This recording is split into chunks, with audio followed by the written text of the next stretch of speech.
Hello welcome दोस्तों, स्वागत है आपका हमारे यूट्यूब चैनल देवभूमि एजुकेशन पॉइंट पर। तो साथियों, अभी हम आपके लिए एक वीडियो लेकर आए हैं जिसमें आज के जितनी भी इंफॉर्मेशन आए हैं, शिक्षा जगत से जुड़ी हुई जितनी भी खबरें हैं, जितने भी आपके करियर से, आपके फ्यूचर से जुड़ी हुई जितने भी न्यूज़ इन्फॉर्मेशन है, वो सभी हम एक वीडियो में डिस्कस करेंगे।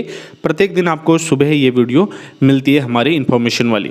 तो दोस्तों, यहाँ पर जो इन्फॉर्मेशन आज आई है वो अशासकीय स्कूलों में आयोग या फिर एजेंसी से नियुक्तियाँ हो सकती है, ऐसी एक इन्फॉर्मेशन आई है। इसको डिटेल में समझेंगे।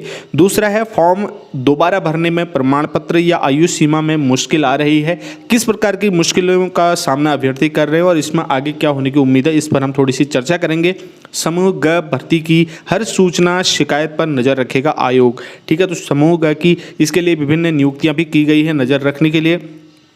और लास्ट है, बीपीडीओ भर्ती घपले में एक शिक्षक को गिरफ्तार किया गया है। जो 2016 की बीपीडीओ भर्ती थी उसमें भी गिरफ्तारियां यहां पर हो गई हैं और जांच के दायरे में विधानसभा में हुई सभी नियुक्तियां अभी जांच के दायरे में हैं। तो इसको थोड़ा थोड़ा हम डिस्कस यहां पर कर लेते हैं फटाफट से। दोस्तों, वीडियो को अभी के अभी लाइक कर लो। अशासकीय स्कूलों में आयोग या फिर एजेंसी से भर्तियाँ अब नियुक्तियाँ हो सकते हैं। शिक्षा सचिव रविनाथ रमन की अध्यक्षता में 5 सदस्यीय समिति गठित की गई है।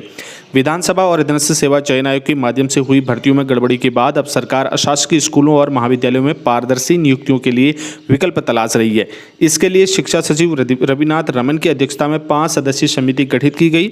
जो भर्तियां विकास माध्यम से कराई जाएंगी और मतलब किस माध्यम से कराई जाएं, इस संबंध में अभी जो है मुख्य सचिव को अपनी रिपोर्ट उन्हें सौंपनी है। अशासकीय स्कूल और महाविद्यालयों में इन दिनों शिक्षकों और कर्मचारियों की नियुक्ति की प्रक्रिया चल रही है, लेकिन पिछले कुछ समय से इनमें होने वाली नियुक्तियों में लगातार गड़बड़ियां की शिकायत आ रही है। नियुक्तियों के लिए मोटी रकम की मांग करने और साक्षात्कार के दौरान अंकों में गड़बड़ी की शिकायत अक्सर जो है मिलती आ रही है। जैसे कि आप भी देखते आ रहे हैं दोस्तों, इसमें जो है विभिन्न जो अशासकीय भर्तियाँ हैं वो हमेशा एक शक के घेरे में हमेशा आती हैं और इसमें जो है अनियमितताएं जो है निरंतर निकलकर सामने आती।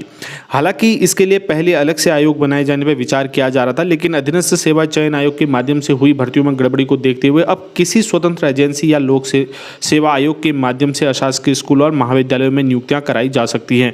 तो जिस तरीके से UKSSC में पिछले दिनों से आप देखते आ रहे हैं निरंतर गड़बड़ियाँ आ रही है, तो ये अब एक मतलब दूध का जला छाछ को भी फूक फूक कर पीता है। इस तरीके की बात को ध्यान में रखते हुए भी नए किसी इंडिविजुअल आयोग की स्थापना करना यहाँ पर उचित नहीं समझा जा रहा है।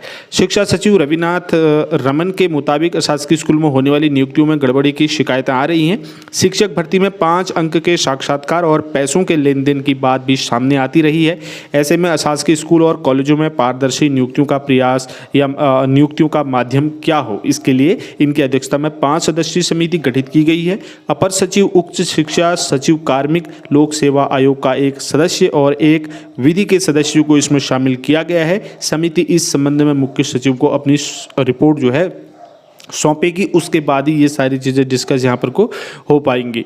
अब दूसरा यहाँ पर जो दोस्तों सबसे बड़ी समस्या आप लोगों के सामने आ रही है, जैसे कि आपने देखा जो है 2-3 दिन पहले ही सारी भर्तियाँ जो होने वाली भर्तियाँ थी उनको रद्द कर दिया गया है, उनके विज्ञापनों को निरस्त कर दिया गया है। तो यहाँ पर बहुत बड़ी दुविधा आप लोगों के लिए जो है निकल कर सामने आ रही है। जिन लोगों ने इसके फॉर्म भरे थे, कई प्रश्न आप लोगों के मन में है। ठीक है, क्या जो है इसमें फीस पड़ेगी नहीं पड़ेगी, या जिन लोगों ने पहले आवेदन किया केवल उन्हीं लोगों को आवेदन का मौका मिलेगा या इसमें नए लोगों को भी लिया जाएगा, और इस परीक्षा में कितना समय लगेगा। जिन लोगों की एज अभी जो है उस समय फॉर्म भरते समय थी लेकिन अभी उनकी एज जा चुकी है, उनके लिए क्या समस्या उत्पन्न हो सकती है। कई लोग ऐसे थे जिस समय कोरोना की वजह से उनको 1 साल मिला था, उसके बाद ही जो है वो एलिजिबल हो पाए थे, क्या अब उन लोगों को फिर से इसमें समय मिलेगा। बहुत सारी दुविधाएं यहाँ पर जो है निकल कर सामने आ रहे हैं। इन सभी को ध्यान में रखते हुए जो है अभी भी रखते हुए हम यहाँ पर बात करेंगे। ठीक है, समझते हैं इस इन्फॉर्मेशन को पूरी, इसमें क्या क्या चीज़ें जो है सामने आ रही है। सरकार ने 12 भर्ती परीक्षाएं अधीनस्थ सेवा चयन आयोग से लोक सेवा आयोग को ट्रांसफ़र कर दी हैं। उक्त परीक्षाओं के लिए युवा पूर्व में फॉर्म भर चुके थे। नए सिरे से आवेदन करने की स्थिति में उन्हें प्रमाण पत्र नए सिरे से बनाने ही होंगे। साथ ही कुछ युवाओं की उम्र के आधार पर भर्ती परीक्षा से बाहर होने का खतरा भी मंडरा रहा है। मालूम हो, लोक सेवा आयोग को ट्रांसफ़र होने वाली 12 परीक्षाओं में से 10 के लिए आवेदन प्रक्रिया 2021 में पूरी हो चुकी है। है। अधीनस्थ सेवा चयन आयोग इन्हें निरस्त कर चुका है और लोक सेवा आयोग इनके लिए नए सिरे से आवेदन मांगेगा। सरकार पूर्व में आवेदन कर चुके युवाओं को शुल्क से मुक्त रखने की बात कह चुकी है, पर युवाओं को ईडब्ल्यूएस और ओबीसी प्रमाण पत्र के लिए नए सिरे से दौड़ भाग करनी पड़ेगी।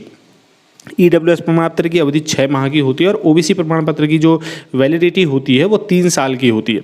साथ ही भर्ती के लिए आवेदन की अंतिम अधिकतम जो आयु सीमा है उसको लेकर के बेरोजगार इस समय आशंकित हैं। देवभूमि बेरोजगार मंच के अध्यक्ष राम कंडवाल ने कहा कि दोबारा आवेदन मांगने में कई तरह की व्यावहारिक दिक्कतें आएंगी दोस्तों। चलते सरकार पुलिस सिपाही की तर्ज पर इसके चलते सरकार पुलिस सिपाही की तर्ज पर अन्य भर्तियों के आवेदन सीधे लोक सेवा आयोग को ट्रांसफ़र कर प्रक्रिया आसान कर सकते हैं। इससे जो है भर्तियों में कम समय लगेगा। तो अब यहाँ पर जो है कंडवाल ने ये भी कहा कि इन भर्तियों में सिर्फ फॉर्म ही भरे गए हैं, इसलिए यहाँ तक की प्रक्रिया में कोई कमी नहीं है। तो आपको पता है दोस्तों, आपने बहुत सारे फॉर्म जैसे पटवारी लेखपाल का फॉर्म था, ठीक है, प्रयोगशाला सहायक के अंतर्गत बहुत सारे वन आरक्षी जैसे था, ठीक है, और दुग्ध गन्ना और दुग्ध पर्यवेक्षक, तो ये फॉर्म था। और इनमें से कई फॉर्म ऐसे थे जिनकी जब आपने फॉर्म भरे थे उसमें आपको फ़ीस नहीं पड़ी थी। तो अभी भी यहाँ पर ये बात कही जा रही है कि फ़ीस नहीं पड़ेगी। जिन लोगों ने पहले फॉर्म भरा हुआ, जो नए बच्चे होंगे उन लोगों को फ़ीस पड़ने वाली है। तो यहाँ पर जो संभावना उम्र की है दोस्तों, उम्र सीमा, तो इसमें आगे क्या निर्णय लिया जाता है वो देखने वाली बात होगी। लेकिन ये कहीं ना कहीं एक खतरा उन लोगों के लिए जो अभी इस समय एज जिनकी जो है जा चुकी है, मतलब एलिजिबिलिटी उनकी ख़त्म हो चुकी है। अगर हम एज को ध्यान में रखकर बात करें तो समूह ग की 23 भर्तियों को लेकर राज्य लोक सेवा आयोग ने स्पष्ट कर दिया है कि उम्मीदवार और अन्य माध्यमों से आने वाली हर शिकायत जो है सूचना पर नज़र रखी जाएगी। आयोग ने अनुसचिव पुष्पा बुधियाल, अनुराग श्रीवास्तव और आशीष जायसवाल और सुनील कुमार को अलग अलग अवधि के लिए नोडल अधिकारी नामित किया है। रोजाना रिपोर्ट तैयार होगी जिसकी राज्य लोक सेवा आयोग के अध्यक्ष डॉक्टर राकेश कुमार हर सप्ताह समीक्षा करेंगे।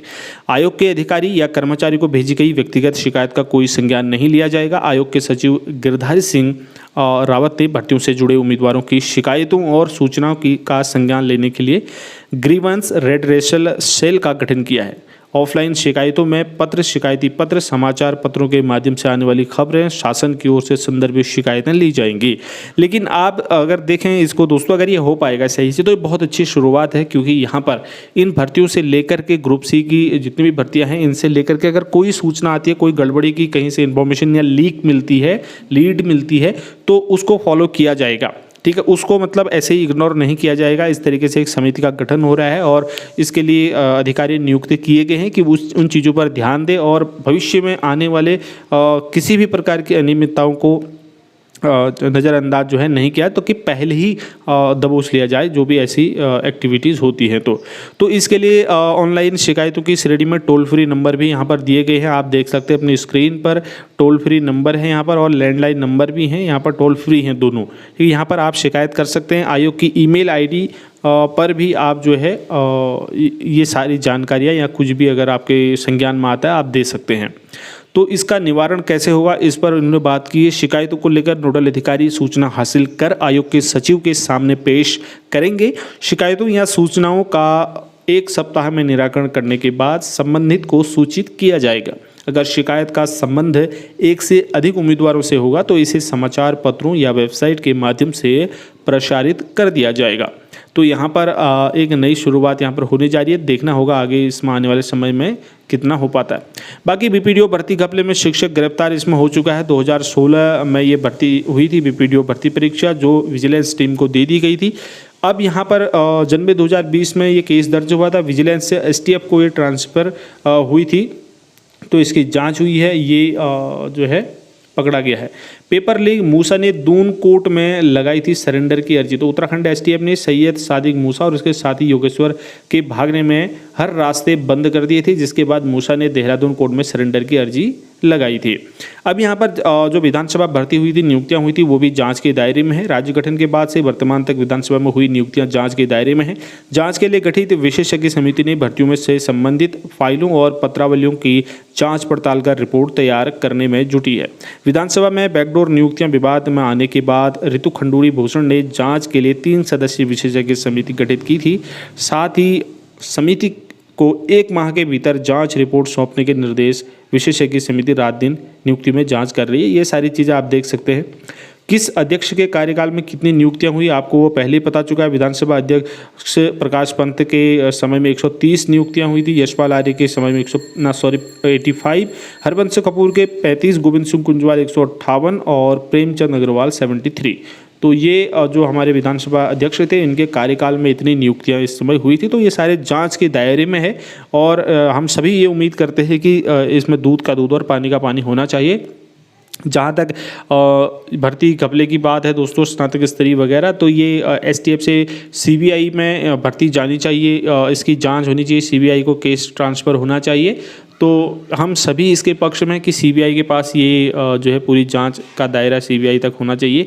मतलब एसटीएफ अच्छा काम कर रही है, इस पर कोई शक नहीं है, लेकिन जहाँ तक उनके रडार, उनके दायरे की बात है, उनकी कार्यक्षेत्र की बात है, तो सीबीआई इसमें बेहतर कर सकती है। तो सीबीआई को ये केस जाना चाहिए। आपको क्या लगता है ज़रूर कमेंट करके बताएं। हम नेक्स्ट वीडियो मिलेंगे। इस वीडियो में इतना ही। धन्यवाद। जय हिंद।